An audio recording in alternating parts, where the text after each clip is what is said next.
ഉപയോഗിച്ചു. അതുപോലെ തന്നെ പുകയിപ്പിക്കുകയും ചെയ്തു. ഇതുപോലത്തെ ഒരുപാട് പോലത്തെ സുഗന്ധം പുകയിപ്പിക്കുകയും ചെയ്തു. അത്തറും ഉപയോഗിച്ച് ഇതൊക്കെ നമ്മുടെ മൗലിക സദസ്സിലൊക്കെ ചെയ്യാറുണ്ടായിരുന്നല്ലോ. എല്ലാം നല്ല തെയ്യം, നല്ല വസ്ത്രം ധരിക്കും, അതുപോലെ തന്നെ പെർഫ്യൂംസുകളൊക്കെ അത്തറുകളൊക്കെ ഉപയോഗിച്ചും സുഗന്ധങ്ങളൊക്കെ പുകയിപ്പിക്കുകയൊക്കെ ചെയ്യാറ്. ഇങ്ങനെ ചെയ്താൽ എന്നിട്ട് എന്താണ്, എന്തുകൊണ്ട്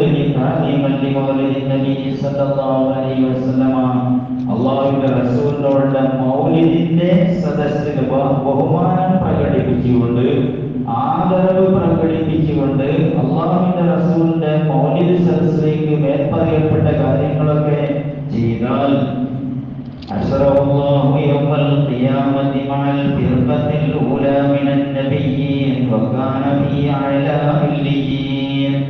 حشر الله ഇങ്ങനെ ചെയ്താണ് അല്ലാഹു സുബ്ഹാനഹു വ തആല ഒരുമിച്ച് കൂട്ടും യൗമൽ ഖിയാമ, ഖിയാമത്ത് നാളിൽ മഅൽ ഫിർഖത്തിൽ ഊല, ഒന്നാമത്തെ പാർട്ടി, അതായത് ഓരോ സംഘങ്ങളായിക്കൊണ്ട് ചില ദറജകളുള്ള ആളുകളുണ്ടാവും. അതിൽ ഒന്നാമത്തെ വിഭാഗമായി, ഒന്നാമത്തെ പാർട്ടിയായിക്കൊണ്ട് നബിയീന, നബിമാരുടെ കൂട്ടത്തിൽ എന്താണ് ഒരുമിച്ച് കൂട്ടുന്നതാണ്. ഇതും ഫളായിലും മൗലിദിൻ നബി സല്ലല്ലാഹു അലൈഹി വസല്ലമ, അല്ലാഹുവിന്റെ റസൂലിന്റെ ചരിത്രങ്ങളൊക്കെ പറയുന്നതായ മൗലിദ് ശരീഫുകളൊക്കെ ഓതി അതിനു